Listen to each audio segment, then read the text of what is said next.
sign. All right, there's the sign.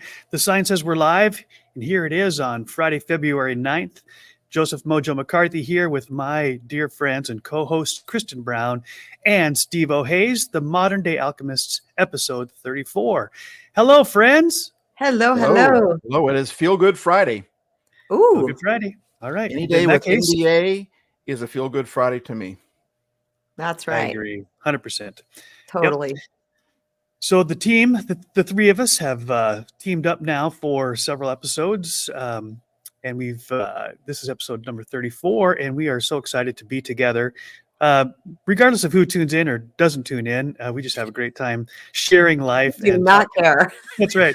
Just riffing about good stuff, conversations that matter. But we do appreciate those that do spend time here, because we know that you could spend time anywhere. So thank you for those that spend your time, or your energy, your attention here. And it is our intention not just to have a great conversation between the three of us, but to share whatever wisdom we may have gathered and insights that we have, so that it can be enhance those that have tuned in and make hopefully spark something inside of you, right, that will make your life a little better as well. So welcome to this episode, and can't wait to jump in. But before we do, Kristen, would you please introduce yourself to those that haven't met you and let them know where you are and what you're up to these days? Okay. Hello, everybody. My name is Kristen Brown, and I help people break free of lopsided and dysfunctional relationship patterns by resetting their energetic foundation of self-worth and reclaiming their personal power. I am from Phoenix, Arizona, and it's been cold and rainy here lately, so I'm totally excited. And what I've got going on these days, just the usual, posting my content, coaching my clients. I got a new cat, and we're just, living life. And for those that don't know, Kristen is an author. She's put 2 books out on the Amazon, on the internets, on the interwebs, and one of them is an international bestseller. So show off your book, Kristen. There's my book, The Recovering People Pleaser, a Spiritual Guide to Reclaim Your True Worth and Attract the Love You Deserve. And if you are viewing this on Wisdom, I just added a new link tree where you can go to this directly and see it on Amazon. She doesn't even wait anymore, Joe. She knows you're going to ask, so she just pulls it out before you even finish your sentence. Well, she should. She's not being egotistical, everybody. She just knows where Joe is going next. So she's like, here's the book. I start laughing first because I always forget. Yeah. Well, those that have noticed, Kristen never brings it up. I'm the one who does, because I just want people to know there's such a great resource. And such a great a labor of love. Kristen put her heart and soul and her own story, very vulnerable stories, into that book with the sole purpose of helping others through their own journey. So awesome, Kristen, way to go. Stevo, introduce yourself to those that haven't met you yet. My name is Steve Hays. I'm kind of on the same journey. I am a happypreneur, which means instead of finding creative ways to make money and help people make money, I find creative ways to help people find their happy. So I'm here to navigate, activate, and advocate your happy life. And one of the main ways we do that is through Happy Life Studios, through our podcasts, through our posts online. We do coaching, things like that. And what I'm up to lately is I'm getting ready to fly out tomorrow to Southern California. It's been rainy as well, so hopefully I usually bring the rain with me, but I send it ahead this time, so it'll be done by the time I get there. And I'm very excited. And then we're going to watch the Super Bowl with some friends as well as some clients of mine, some coaching clients, and I am super excited about that. I've got like 3 flights in the next month, back to back. So I'll be gone more than I am at home. So that's what's going on. We're out of Seattle, Washington, Seattle area, and super excited to be here with Modern Day Alchemists. I still can't believe that I get to be in this crowd of such greatness with Joe and Kristen. Joe, what about yourself? You're going to tell us about yourself? I am. I'm Joseph MoJOE McCarthy, and I love talking about the intersection of faith with your life, especially when it comes to leadership. I've done podcasting as we're doing right now. I've got a blog, and you can get to all that stuff on mojo.studio. Great blog, by the way. Yeah, and also a musician. I like to kick out some music out from time to time, sometimes live on X. And I've recorded several shorts on my YouTube channel. I have even a playlist called Swift Kicks in the Brass, or Swift Kick in the Brass, which is 1-minute concerts that sometimes I'm playing trumpet or singing or playing the piano, just doing the thing that I do. So it's a great to be with you two. And for all those that that have jumped in already. We've got some guests here, so thank you so much. And feel free to put comments Hi, along the everybody. lines. Yeah, hey everybody. Put some comments. Let us know where you're from. Say hello, and some of the comments will show up on screen as we talk. So today, it being February 9th and leading into the Valentine's holiday, which I think is probably created by Hallmark so that they could sell cards and candy. But it is a great reminder, about how important love is. And Kristen and I and Stevo were talking about topics for today. That, of course, was natural because of the timing of the calendar. But what we didn't take long for us to realize that love is such a broad topic, right? It's such an encompassing topic. And oftentimes, the media or the salespeople or the Hallmark people or whatever, our tendency is to go towards the romantic side, Right. or that's that kind of a slim, I'd like to say the slim sliver, easy for me to say, slim sliver of love, right? You say that 5 times, Joe? I can't. I can say that 5 times there. I just said it There that you 5 go. times. But love is, I like to say love has many, many faces. And in fact, when I was thinking of that topic, the love has many faces, I was just Googling before we got online today. And Joni Mitchell, who recently got a Grammy, and she was featured on the Grammy Awards just recently, at 80 years old, singer-songwriter. She actually has a compilation album from many years ago called Love Has Many Faces. And I think there's something very rich and deep for us to talk about. What does love really mean? And of course, there's no way we can have a comprehensive definition of love. That topic has been covered from a zillion angles throughout time. But what we can talk about is what we've learned along the way about what does love really mean, far beyond just the romantic attraction and the feelings that can come and go. What does love really look like? And so I think to start, I just love to hear from you guys to say, when you think of the word love, and it comes up in so many different contexts, where does your mind, where does your heart go? And what would you like to sort of set down as a foundation of what love can mean in right now in your life? So let's start with Steve. We'll go work our way backwards. Wow, Kristen, that was a pretty good question, huh?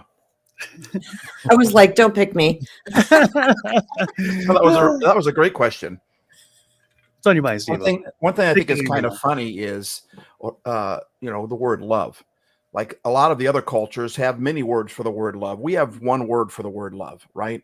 We should use words like affirmation or desire or erotic or whatever, but we use the word love, and we use the word when we can say, I love you, I love milk. Well, so then what is the big deal that you love me? You love collecting stamps. You love to mow the lawn. You love me. It's the same word, and I like the culture, and I imagine we'll talk about this a little bit today, but I like the culture of the Greeks. They had like 4 main words. I think they might even have up to like 8 words, but I grew up remembering the 4 main words that the ancient Greeks had for the word of love. And so, they had a word, storge, that's like a family love. Phileo, that's brotherly love, like Philadelphia, the city of brotherly love, right? You have storge, I already said that was a family love. Then they have eros, which is an erotic kind of love, which is the love that I think that we concentrate a lot on Valentine's Day. And Valentine's Day is a very bummer for a lot of people because I've read many little jokes and quips and one-liners that talk about Valentine's Day basically being the day to remind people that they're still single, right? And people get into this funk about Valentine's Day because they're focusing on one kind of love. They're focusing on the eros love, but there's another love out there called agape, which means a selfless love. I don't love to get something in return. And in fact, the whole Valentine's Day was named after a guy by the name of Valentine, Saint Valentine, and he was known for helping people. That's what he did. He helped people. In fact, they say he was murdered. He was just killed because he helped out the Christians that were being fed to the lions. He would get them, he would help get them married illegally, not illegally. Well, anyway, I'm messing it up. The point, let's just get back to the main point of it being that Valentine's wasn't about the erotic love. Even though he helped people get married, he was about love. And when we just focus on, I'm just really concerned when we focus on love and we consider everything love about being about romance, we miss so much about love. We end up falling out of love. Well, I think we fall out of love because that's what romance does. Romance comes and goes. Romance is fickle. Romance is, the feeling is there one minute, the feeling is there not, and the next. And love is so much deeper than a feeling. It's a commitment that we make. It's a choice that we make. And for those that might be single on Valentine's Day, are there not people that you love in your life?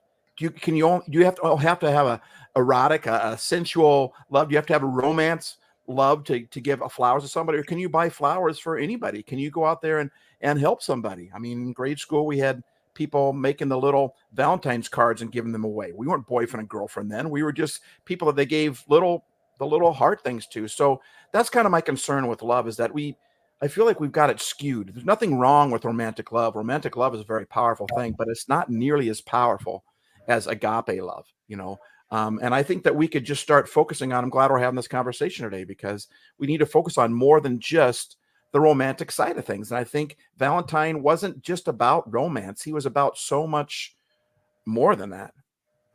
Wow. We're done here. Nice job. First, I was thinking before we jumped on, I thought, I'm like, between the three of us, we have probably 150 years experience. Wow. Of love. Think about that. I thought that was kind of crazy. Also, when you were talking about, Stevo, that other cultures have various names for love. I know my mother was Spanish speaking. It's her first language. And there's te amo, and I think it's te quiero. And so there's two different kinds of loves. And I don't always remember the difference. I'm throwing them around, and people might be thinking I mean something that I don't. But, what came up for me while you were talking was, I'm a student of A Course in Miracles, and A Course in Miracles talks about special love versus, or a special relationship versus a holy relationship. And what a special relationship is a relationship where you are trying to get from the other person. Wow. Because something is fractured inside of you or missing. We talk about this a lot, that self-love that we moved away from. And so we think if we have this other person in our life that we're going to feel loved. So we're trying to get from them, versus a holy relationship is where we love ourselves and we're complete within ourselves and we are willing to give to another person. And I think the reason why Valentine's Day jacks up a lot of people is because they have not yet learned to love themselves. So they believe there is this element that is missing out in the world that they just don't have. And that makes it that something is wrong with them. Right. Because a lot of people think they have to be in a relationship to be worthy or valuable, whatever these type of things are. And I think I had that not on a conscious level, just kind of like at an unconscious level, like I need to have a partner. Like for some reason that did something for me. But when I went through my College of Kristen, I learned to love myself. That changed inside of me, because I remember my goal being, I want a holy relationship. I kept saying, I want a holy relationship. I don't want a special relationship. I want one where we both equally are coming together for each other's becoming. And we're not about grabbing from the other person and trying to make me feel loved. But this is where the relationship part gets messy, because people think I'm going to get this relationship and I'm going to feel loved all the time. And there's two things to that. One, relationships are designed to show us ourselves. So I'm going to say that again. Relationships are designed to show us ourselves, because they are going to bring to light all the wounded places inside of us. And we're going to want to blame the other person for these things that are, quote, missing, or that they're doing or not doing. Now, of course, I always have to put the disclaimer in, because I am an empowerment coach, that I'm not talking about accepting abuse from another person or something like that. Okay, that's not what I'm talking about. But I believe that if we are very conscious in our relationships and we allow them to be what they are, and which is, yes, a source of love to an extent, but also a source of learning how to be more unconditionally loving to ourselves, so that we can show up to the relationship from a new and improved energy. And I'll stop there, because I already wrote a list of notes. So I'll let somebody else take over for a minute. Well, I love the fact that you brought up this idea of a holy relationship. And when I think of holy, that can mean sacred, but it can also have a connotation too of wholeness, right? A relationship that's whole isn't necessarily two halves coming together to complete each other, which is kind of what we've been taught or what we've adopted from our culture. But really, as you've talked about many times and you share in your book even, it's in bringing my wholeness into a relationship. When two people are closer to whole or whole themselves, that's when the relationship is really strong and bonded, because it's not from a lack, not from a position of I need, but it's a position of wholeness. And so two whole people together can create a holy relationship, right? It becomes sacred I like because that. they each have completeness to bring into it, rather than I'm trying to fill some holes in my life, more like Swiss cheese. So wholeness versus holy, I think that's a great thing to talk about. I think back to grade school, and whenever Valentine's Day comes up, I think back to grade school, and when we create the shoe boxes and we decorate them however we wanted, and we'd have the slot in the top or the side, and you put them out there just hoping that the little red-haired girl would put the Valentine in your box if you were Charlie Brown, right? And then that's that fear that when you open up the box that there would be none in there, or very few compared to everybody else's, right? Yeah. And then but that just kind of just an illustration of how oftentimes we have this box that we want someone else to fill up in order to make us feel loved. That's so good. Right. And that comes from a place of emptiness as a place from wholeness. And so I really love what we're talking about here, that a holy relationship can be sacred because we come from a place of wholeness rather than from a place of lack. That's really good. And I wanted to go back to what Stevo said earlier too, that the word love is used for so many things. I love pickles, and I love my wife, and I love my mom, and I love ice cream, but that there's no way that word can mean the same. So when I was preparing for today, I was thinking about how, love for an object is about what it does for me. And oftentimes we get that mixed up, and we think that same way about love for a person, what that person does for me, right? I love ice cream because how it makes me feel. But if my love for others, whether it's romantic or just familial or friendship, is about what it does for me, then is that really love? Or is that really a place just coming from a place of need? Because I have come to this place where I understand that loving is really more about what can I give rather than what can I get.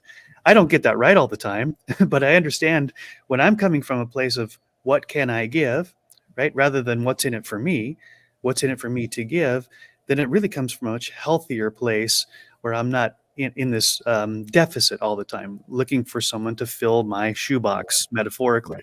And that's a much better place to connect with people, not from a place of weakness, from a place of strength. And that doesn't mean we have to be perfect, but we understand, right, that my value, my worth, my self esteem isn't dependent on someone else filling up the hole that is my metaphorical shoebox. I had somebody teach me this once, and I actually use it when I do wedding ceremonies.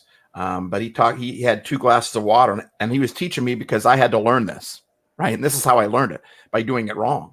And he says, if each glass is half full and I see another glass, I see another person that could fill me. If I marry that person, if I have a relationship with that person, it can fill me. So you get married and everything is great because you're like, I'm empty. And so your new spouse, your new partner, your new friend goes, oh, I can fill that. So they pour themselves into you and you feel, man, marriage is awesome. Friendship is awesome. I'm loving this. I am whole. I am complete. But the whole time you're whole, the person that you have this relationship from, that you got whole from, is now empty. So after a while they say, hey, wait a minute, I'm empty. Oh, I'm sorry. I don't mean to hog everything. And so then you take it and you pour back and you make them whole. You make them complete. Wow, marriage is great. But meanwhile, you're going, marriage kind of sucks. Love kind of sucks, man. There's so many songs about love being a battlefield and love being ugly and love being, well, it's because when we don't have a holy love, when love we stinks, love bites. What's Right. that? Yeah. Love stinks, love bites. Love hurts. Exactly. Right. And that's what I love about, what you guys have been talking about, a whole love, a holy love, a wholeness love. And so what I do now is, if you're empty, that relationship's not going to fill you. You're going to go into that. If you're not whole before you get married, you're not going to be whole. It's only going to magnify your current state. But if you both come into this relationship full, And so then I'll take I'll find their favorite drinks, whatever. I'll grab a Mountain Dew or whatever. And when you bring these two individuals that are complete with each other, and now the two become one, now it enlarges, now it creates this incredible, unique drink that no one has ever had before, because it's this whole person and this whole person. I don't have to rely upon you to make me whole. And therefore it takes all the pressure off and allows us to love more. But if I'm empty, I'm always looking to how I can fill myself. And then I start trying to drain it from people, trying to get it from people. When I don't, I get angry, and it just goes on and on and on. But I love this concept you guys are talking about this holy love, or this WHOLE love. Yeah, both, right? Yes. Well, I was that girl that during Valentine's Day, I can just totally picture myself. I'd just write Kristen on the card, but that one kid, I wrote love Kristen. Yeah. Because I was like, yeah, I'll give you a little hint that I got a little crush on you. Right.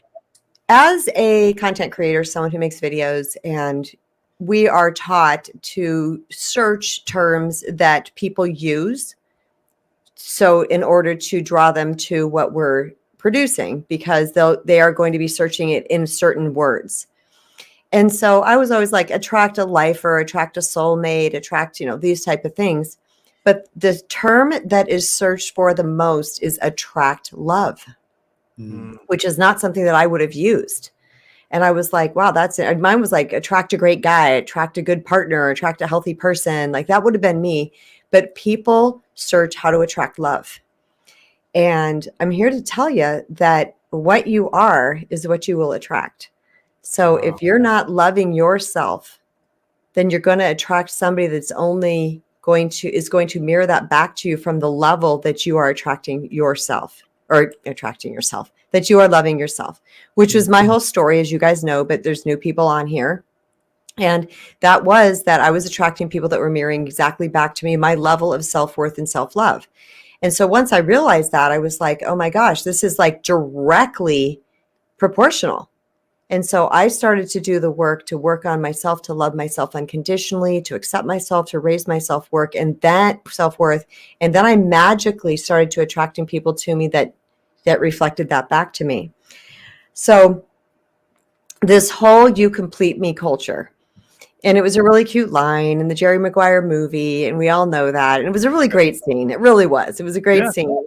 I watched it recently, like the past year at some point, because I'd only seen it once a long time ago. And because I wanted to find the context of that. I'm like, how was that in there? But that whole line, it's kind of like Disney princesses too. Like there's certain movies and things that we watch and we think, I want that. Right. But real love, true love is messy. Yeah. It is, when two people come together, even if they do a good job of loving themselves, there's going to be things that this relationship reveals, what are called triggers. And that means this person is going to be touching the buttons, because they're typically the closest person to us and our surrounding family members, they're going to be touching buttons in us that are going to awaken us to our shadow and our wounds and our fears.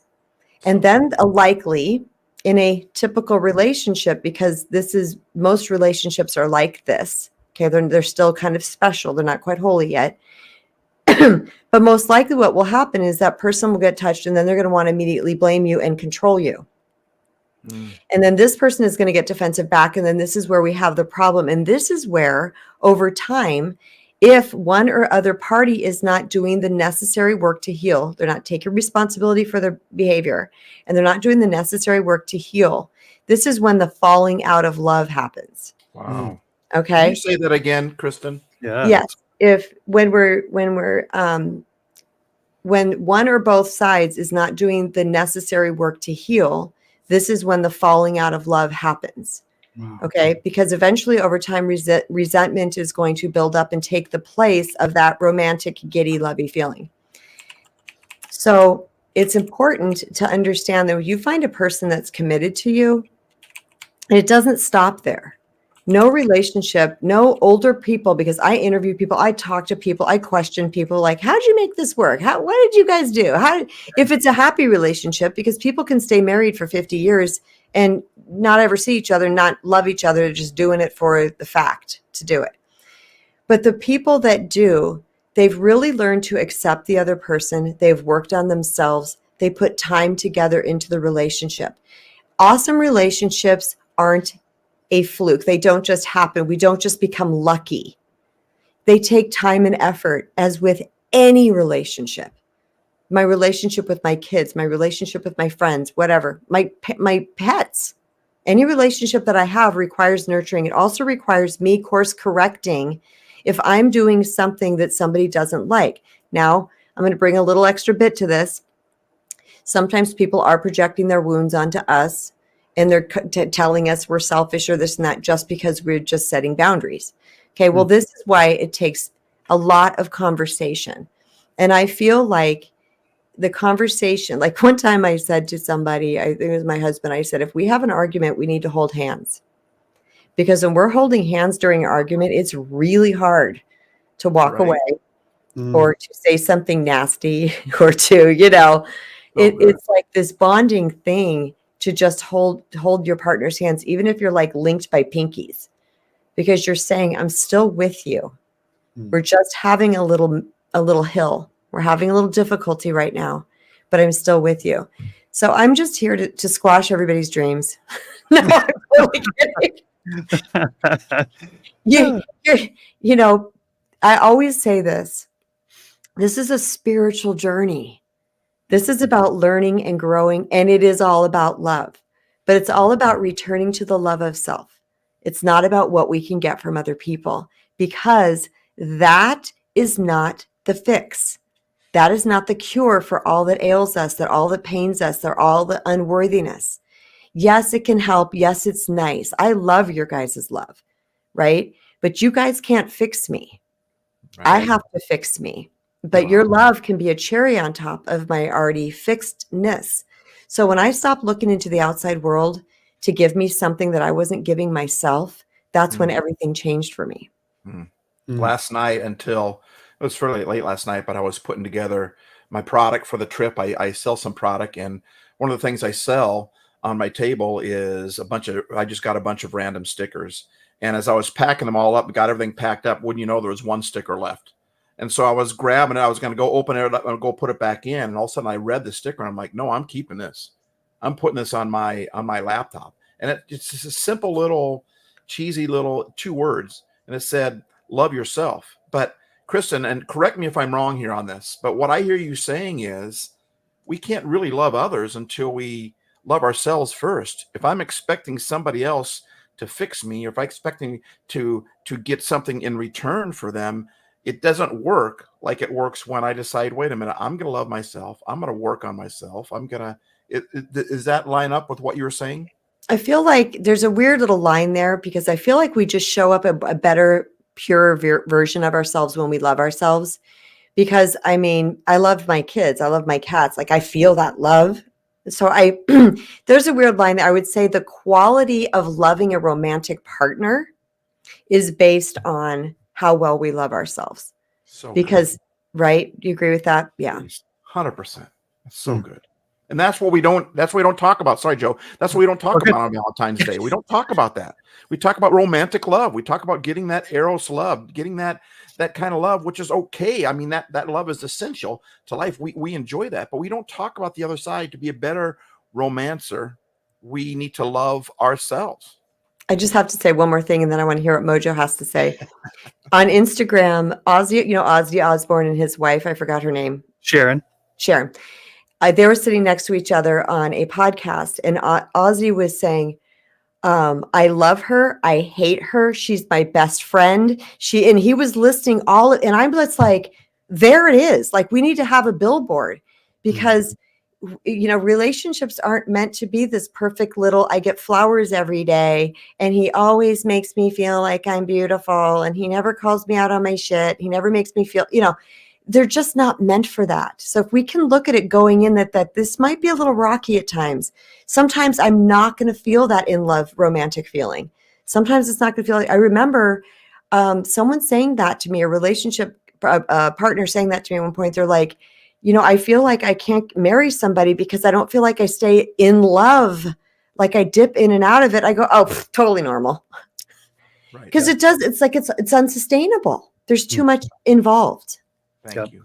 No, I love what you're bringing up here. And part of, I think, the issue that we all face is these lofty expectations, right? There's a narrative that we buy into that of what love is supposed to look like. But love is so much bigger and broader and more comprehensive and more complex and more difficult at times than the stories that we're being told.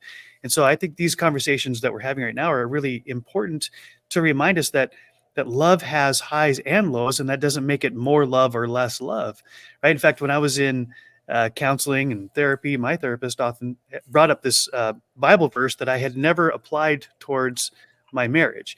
And she says, Joe, you know this verse, it says that as iron sharpens iron, so one person sharpens another, or so one man sharpens another.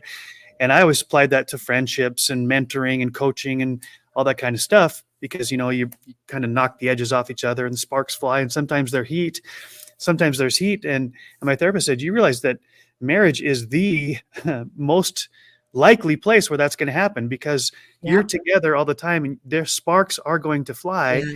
But the danger is thinking that something's wrong, right? But iron sharpening iron, that's actually a good thing. Yes, there's heat. Yes, there's sparks, but that's how we get sharper. That's how we become what we were meant to be. And so what I have to remind myself, and hopefully those that are tuned in, is that when the sparks fly, when there's heat, when there's friction, that doesn't necessarily mean something's wrong. That just may mean that you're coming to a place where you're learning, you're growing, and it's not fun necessarily. It's difficult at times, but rather than bailing out with this presumption or this conclusion that, well, we must not love each other because there's friction, well, that's buying into a false narrative, because sometimes love does hurt, but for a reason, because it creates an impetus to learn, to grow, to introspect, to realize, hey, I actually got some work to do. I've got places in me that, not just in this romantic relationship, but in all of my relationships, are causing friction, are causing issues, and not being productive, both for me as an individual or for me as a friend, as a father, as a son, as a, whatever relationships that I'm in. So just great to expose and bring an awareness to the false narrative that love must, so here's the memory that comes to mind right now, is that when I was a kid, there was a vinyl album, and I think it was from Love Story, the musical, and the caption right on the front was, "Love means never having to say you're sorry."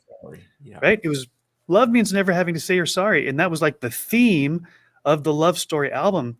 And I didn't know any different. I was a little kid, so I thought maybe that's the definition of what love looks like. That's completely false, right? That's a false narrative, a false story that has been romanticized. In fact, love is being willing to say you're sorry as many times as it requires, right? Ad nauseum. Yes. Yeah, exactly. To take full responsibility for my own shortcomings, my issues, my selfishness, whatever that might be, and being willing not to just admit it, but to say, as the Ho'oponopono prayer says, "I'm sorry, please forgive me. Thank you, I love you." That's such a great equation. That's way more healthier than the false narrative of thinking that love is, we're going to be perfect and happy, joy all the time. I mean, if you think about it, you should, honestly, it makes more sense to say love is having to say you're sorry. And you know what? Like, we talk about love is messy. And I could argue that, we tend to say, and this is why I'm glad we're talking about this, because we have such a warped view on love, just like we have a warped view on how to get happy. Honestly, and if you get that view off, man, you're going to be struggling the rest of your life. So like what you said there, Joe, was so good about, when all of a sudden we have to say we're sorry, when all of a sudden all the sparks are happening, when we're sharpening against each other, like iron sharpening iron, we think that there's something wrong. Actually, that I would argue that there is something right going on at that moment. So good, you guys. I love this. I love this so much. Just a little funny story before we got on. We were making a joke that Mojo and I had sent Stevo roses because he had to go run to the door for something. And then he talked about the rose bushes in his dad's backyard. He said he had 18 rose bushes, and that he said, boy, those took a lot of work. And I said, this is just like our topic today. It takes a lot of work. I wanted to share what my happily ever after is. because, a lot of girls think it's, this guy's going to come in and he's just going to dot all the I's, cross all the T's, make us feel safe and protected and wonderful and awesome the rest of our life. Ride a horse and wear Old Spice. Yeah, for sure. Right. And I just wrote down, my happily ever after is someone who's willing to put in the effort with me. That's how we find our happily ever after. Okay. Because I've had relationships that were completely lopsided, where I loved them wholly and completely. I loved them. I was willing to go to any sort of help we needed to, because, by the way, you guys, I don't speak in absolutes. So I'm going to say 99.99% of people and couples could benefit from therapy or coaching. Agreed. Or just reading some books together and just taking in new perceptions and new ideas, because part of the problem is that we're thinking just from one level of thinking, and which is what I hope that this episode brings to people today, is a whole, perception shift. Oh my gosh, it's not supposed to be perfect. I remember in high school, it being a really bad thing if couples were together, like, oh, they fight all the time. Like, people would say that like it was this worst thing in the world. And later, as I grew up, I thought it's actually somebody trying to say, I'm not feeling valuable or respected or loved or honored, or I'm scared. That's what it is. And the fight ensues when the other person is not taking responsibility, because likely they did do something wrong. Okay. And so that's why I say my happily ever after is someone who's willing to put in the effort with me. And I often tell people this because I do. It's not something I talk about a lot, but I'm a dating coach as well, because I help a lot of people reset their energetic foundation and then move on to find a really great partner. But I don't call myself a dating coach. And that's one of the things I tell them is when they're talking about what they want to manifest in a partner, I'm like, don't worry about the looks, because you're going to naturally be attracted to them, or else you wouldn't be dating them. That would be a hard pass. The funny, these type of things. I said, all those things are great and they'll be in place. And whether, just certain things that you like about a person. But what I tell people to look for is someone who's willing to take responsibility for their behavior. Because if someone's willing to own that they're afraid, or they were, I'm insecure, or I've had this trauma in my past and it shows up in my relationships, or whatever it might be. When you have that, then you have truth on the table. And the people can work on that, because we can't solve a problem that we don't know is there. Mm-hmm. Right. So it's this mixture of meeting somebody and being vulnerable, being open. To me, it's not connecting sexually quickly. That changes things. It just changes things. Mm-hmm. And getting to know the person on a friendship level. Do we jive? Do I like this person? Am I attracted to this person? These type of things. And what happens when I talk about hard stuff? What do they do? Do they turn it around on me? Likely you're with someone who's an NTP, has narcissistic type things, or who's extremely unhealed. Or do they take responsibility, or do they show up for how I'm feeling, even if I'm wrong? Because sometimes someone's, let's say, jealous, and jealousy is a personal thing. Okay, I'm just jealous. I'm jealous of all these things, right? Just means you think somebody has something that you don't. But when you bring these things up in a relationship, you're going to see what that person is about. And then the two of you can work together. I love my relationship with my husband right now. It's, a lot of people like, oh, the more marriages you have, the worse it's going to be. This is my third one. I've learned so much that this one is the healthiest. Do we argue? Yes. Do we always agree? Absolutely not. But man, we're going to work through stuff. Even if we're kicking and screaming doing it, we're going to work through the stuff, and it just keeps getting better. And one last thing I want to say, I'm going to just circle back a little bit to that whole point about intimacy, meaning sexual intimacy, and the romanticism and all these type of things tends to fall away when resentment builds. Mm-hmm. But if we can stay in it and do the work, you can be married for 50 years and still think your person is the most attractive person, and you can be totally sexually charged by them. But both parties have to be willing to do the work. Mm-hmm. Yeah, you make really, really good points here. And just to remind everybody who's checked in, that the relationship, every relationship, whether it's romantic or not, is in flux, right? We're all changing all the time. You hear people say, well, this isn't the person that I married. This isn't the person that I fell in love with. Well, neither are you, for that matter, right? Because every day, every moment, every experience right? We're in flux. We're growing. We're changing. Our ideas of ourself, our belief system, are healing or not. All of that is in flux all the time. So considering everything is in motion, I think it's, again, one of those false narratives or presuppositions that somehow the person that I am in a relationship with will never change. Well, that's impossible, right? Life is change. That's a sign of life, is that we're always growing, that we're changing. And so having grace, right, for ourselves and for others, knowing that every day, every year, every decade that goes by, changes are inevitable. And so this is where we get back to this commitment. Am I committed to the growth and the health of the relationship in spite of, or maybe even because of, all of the changes that are happening all the time, right? And so I've heard it said, it's a matter of every day saying, I choose you, right? I could choose lots of other things. I could choose to leave. I could choose whatever, but I choose you. And again, that doesn't have to be just in marriage, but in friendships and in all the relationships that we have. Do I choose to stick with the person that I have a relationship with through the changes? Can we grow through the changes? I can comment, but Steve, I think you're next. No, I'm just loving this. I want to. You guys are just you're on a roll. Go. Oh, okay. That just brought up a lot of thoughts for me, Joseph, because oh my gosh, I don't know where to approach this from. So let me just say this. Yes, people they are not going to be the person that we first hooked up with, relationship wise, whether married or not, because we're all always changing and growing. However, I'm going to bring a spin to this right now. Sometimes, because we were always attracted to the same energetic frequency, the level, sometimes we can outgrow people. And when the disconnect becomes too great, I'm doing it the wrong way here on the screen, but when the disconnect becomes too great, then sometimes it's time to say goodbye to a relationship. And when we're talking about love here, now this is a complete opposite spin here, but I think it's worth mentioning. But when we're talking about love here, people might be like, well, that's not very loving, or this and that.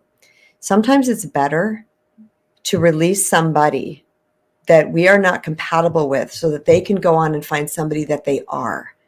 And sometimes it means that we have to love ourselves enough to say, this is enough. So I'm not talking about just we changed, okay? Because if sometimes just, I changed, you changed, but we still love each other, but let's not be married anymore. Okay, that's a thing.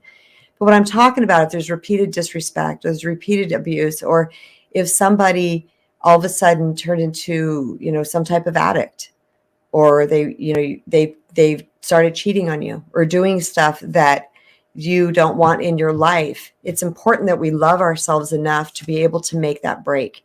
And that doesn't mean you have to hate that person. And this is a personal thing that only each individual can ever decide. I am pro relationship. I will help people dig up the nastiest underbelly, festering underbelly they have to bring it to light, to heal it. But sometimes people are like, you know what? I'm just done here. And that's okay too. We must be willing to love ourselves enough to say, I can't put myself through this anymore. So sometimes we do outgrow people, and that's okay. But do you see what I'm saying? Last night I watched a show called Who the Bleep Did I Marry? And she married this wonderful guy that was in that big Navy Academy. What's it called? West Point, something like that. Yep. Mm-hmm. Oh, and he was just all the things, all the amazing things that she ever wanted: respect and honor and love of country and self and this and that and the other. And this man just went freaking sideways. And she was just blown away. She literally said, we had the happiest life and the happiest marriage. Sometimes that happens. Then we have to be willing to let go and let God, right? Take care of ourselves enough, take care of our babies, our children, whoever's involved, and to let that person go work out their own crap. Sometimes we need to do that too. It reminds me that the truth is relationships don't crash in an instant, right? There's usually a lot of stuff that's building towards that. And this conversation, again, it's a reminder to be aware of where are the disconnects in my friendships, in my romantic relationship, where are the disconnects and why? And am I willing to be, one, honest and forthright about that, and then to confront it, to talk about it, to talk through it. And I love what Kristen said, holding hands with the other person so that you understand that there's a connection here in the disconnect. And that's really good. But I think what I'm trying to get at is that being aware of the signs that the cracks and the crevices, that, the little drips that we ignore for too long. If we defer the maintenance too long, eventually the roof crashes in.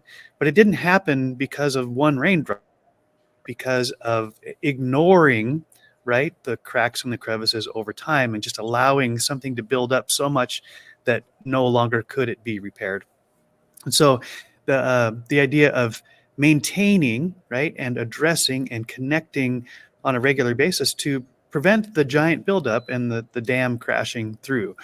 I think that's such an important thing to remember, and that is part of the work you're talking about. The effort that's put in to any relationship to keep it strong is examining, well, where are the weaknesses and how can we address those together? How can we work through? Do you know that 30 minutes a day with your partner to sit down and talk about things is enough?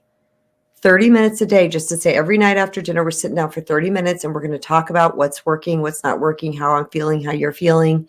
Did I do anything? It's fascinating what that will do. Doug and I talk all the time, because, stuff comes up. And it's the same thing behind when you and Doug will hold hands when you're disagreeing with sometimes. each other. Sometimes. Getting heated with each other.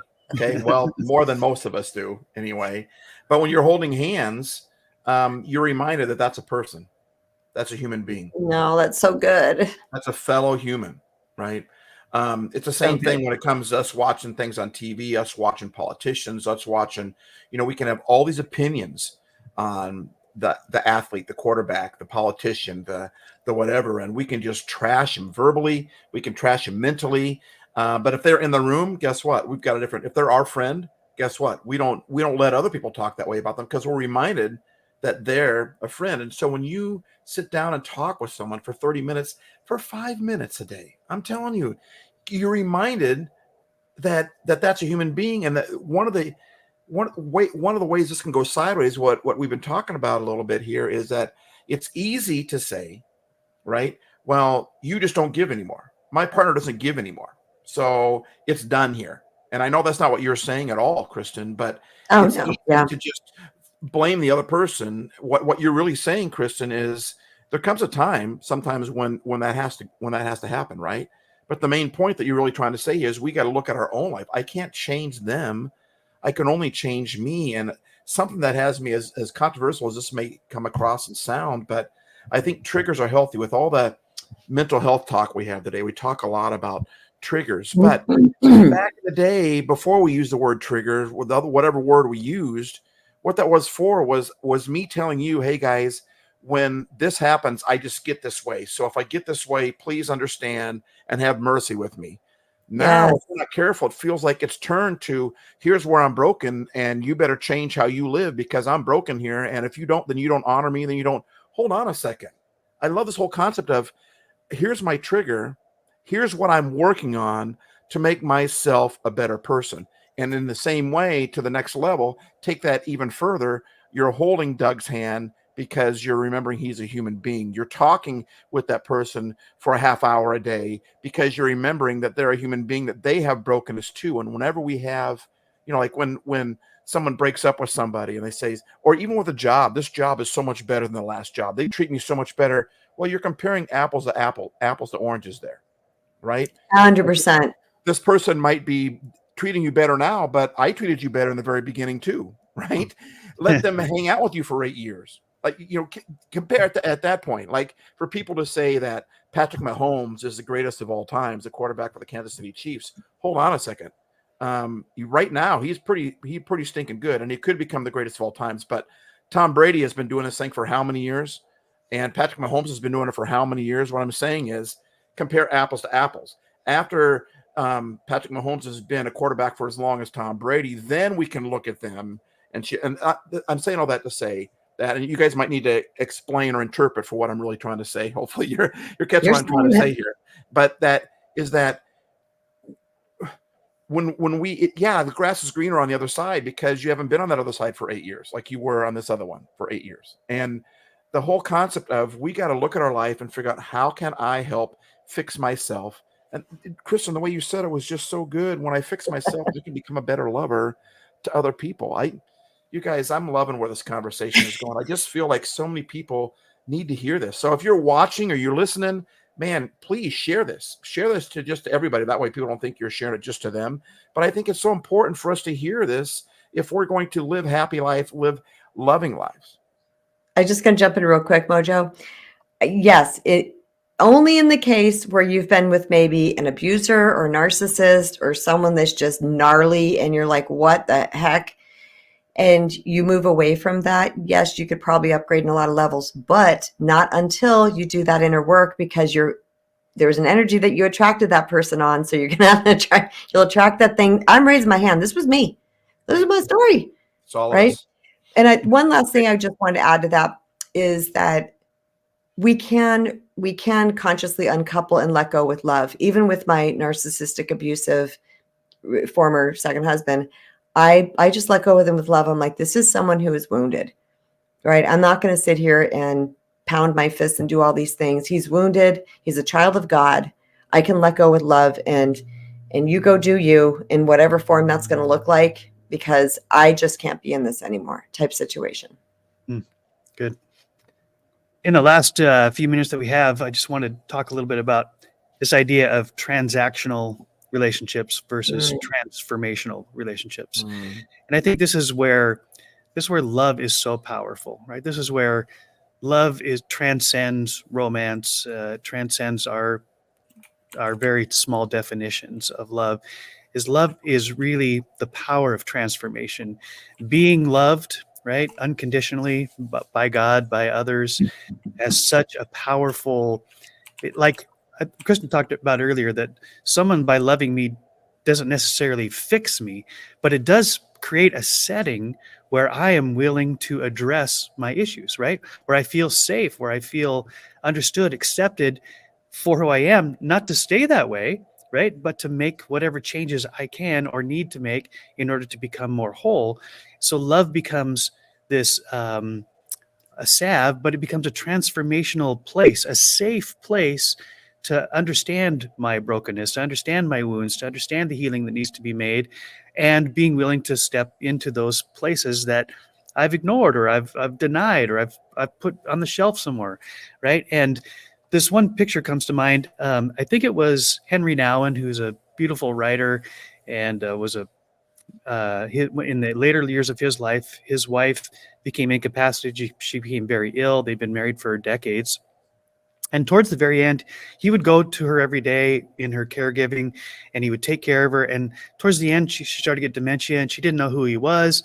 And then she became very agitated and cranky and even combative when he would come in. And yet he would still go and care for her needs and stay with her and be with her. And his friends started to ask him about this and say, what's the purpose? Why do you even show up? She doesn't know who you are, and she treats you poorly when you show up. And Henry Nouwen, and this is my paraphrase of what I read, he said, this is the most pure form of love our marriage has ever had. And they were asking him, what do you mean by that? Wow. He said, for most of my marriage, it's been transactional. I do something and expect something in return, and she does something and expects something in return. And there's always this give and take, almost, an exchange of goodness, exchange of love. He said, now I know that when I go and show love to my wife, she isn't able to give me anything back. And so it's the first time in my marriage when it's a completely unconditional love, because it's no longer transactional. There's no commerce. There's no exchange. Love is me giving because I love, not because I'll get anything in return. And boy, that's super challenging. It's beautiful, but that is not an easy place to get to. And even Henry Nouwen would say it. I wasn't like this when I was younger in my life, and I probably couldn't even fathom it back then. But just this understanding of life and love is constantly in flux, is constantly in flow, and having an ideal that isn't happy, joy all the time, but an ideal that says, I want to get to a place where I can love because I am loving, not so that I will get something in return. I'm not giving love to get love. I get to give love, right? And that's it's lofty, it's idealistic, it may seem unattainable, but that really, I think, is such a great place to move towards, right? Where I want to be the place where I'm giving love because that's who I am, that it's flowing from me, that I've been loved by my Creator unconditionally, and as a result, I can give love without the expectation of some sort of transaction and reciprocity in return. And that's that word, that ancient Greek word, agape. That's what that word means: to love, not to get anything back; to love, just to love. I love that. And So go one ahead. last thing I wanted to say is that, and you guys, you could probably quote this because I think it's a Bible thing, because every wedding I'm ever at says this. It says, love is patience, love is kind, love is love, love is that. Yeah. Right. What? 1 Corinthians 13. It's in the last half of the Bible. Last third of the Bible, actually. Yes. So let's think about what love really is. Why on earth would that be part of marriage vows? Love is patient, love is kind, love it, I just want, my last little piece I want to share is that we all need to give ourselves a little break, because that gentleman was saying, I wasn't this way back in the day. None of us were. We're teeny tiny baby humans. We don't know what we're doing. We just think we're going to get in this relationship and it's going to be great and amazing and sex and cuddling and all the things. And then it's not. So, sometimes people have what they call failed relationships. I never call them failures. Not even if it's a divorce. I never think it's a failure. I think that was where you were at that time. That's what you learned. Because a lot of times people look back and they're like, if I would have, I could have, and I should have. No, you didn't, because you weren't there yet. You hadn't learned that yet. You hadn't grown there yet. Let's not beat ourselves up for anything that we coulda, shoulda, woulda done in a past relationship. Just be gentle with yourself. Know you did the best you could at the time. Give yourself grace. Give yourself compassion and forgive yourself. Because guess what? That shame you're feeling from that coulda, shoulda, woulda, that's going to be brought into your next relationship. Right. So let's clear that stuff out. Talk about healing yourself and getting healed. You can't heal yourself if you can't forgive yourself. That's part of the process. We all blow it. And that's what makes love so great, because I have blown it probably more than I've ever succeeded when it comes to my wife. I've blown it so many ways with her, and yet she sticks around. And my friends, they stick around when they see my failures and my weaknesses. To me, that just draws me closer. I feel like that's what love looks like. It's when they see my failures and they don't leave me.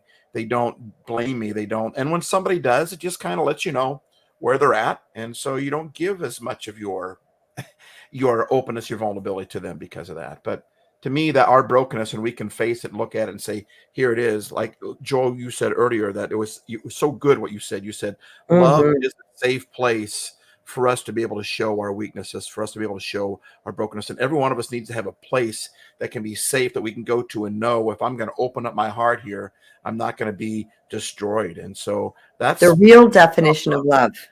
Yeah, exactly. Not the transactional definition of love. Right. And that chapter, 1 Corinthians 13:2, I think that really sums up what we're talking about. Real love is messy. And what does real love look like? And we try to make Valentine's Day all about romantic love. But, that chapter has some great stuff in there. But it says, love is patient. Love is kind. It doesn't envy. It doesn't boast.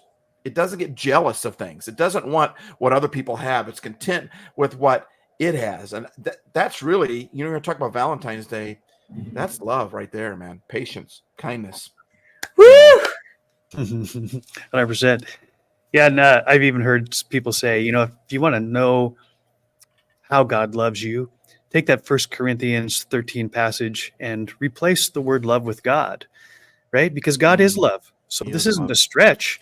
God is patient. God is kind. God wants what's right? He rejoices in the truth. All the things that seem kind of out of reach or too lofty or too idealistic, that's the kind of love that we can receive from our Creator, from our Heavenly Father, which gives us, again, this transitional love, this transformational love that gives me a place to be open and vulnerable and to give myself grace, to receive grace, so that then I have something of value to give to others in relationship, right? And not so that I get something in return, but so that I can I can make someone else's life a little bit better. Yeah. So You guys What completely rock. what a joy to hang out with you two as we talk about love. And of course, there's no way love can be defined. It's completely dynamic. It's alive. It's transactional. I mean, it's not transactional. It's transformational. That's really important to keep those things straight. And it's a process. We are all in motion. We're all in change. We're all in flux. And I do love this idea of vulnerability. It came up that it's really our points of weakness and vulnerability that we connect. And love is this connection, right?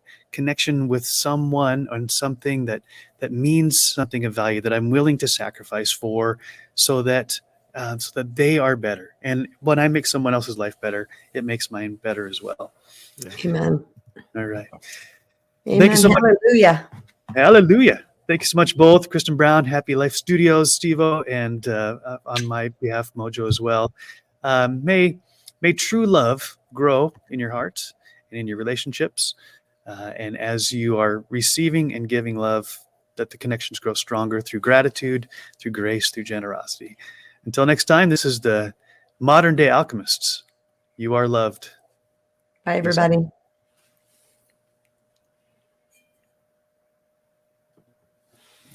All right. We signed out of wisdom.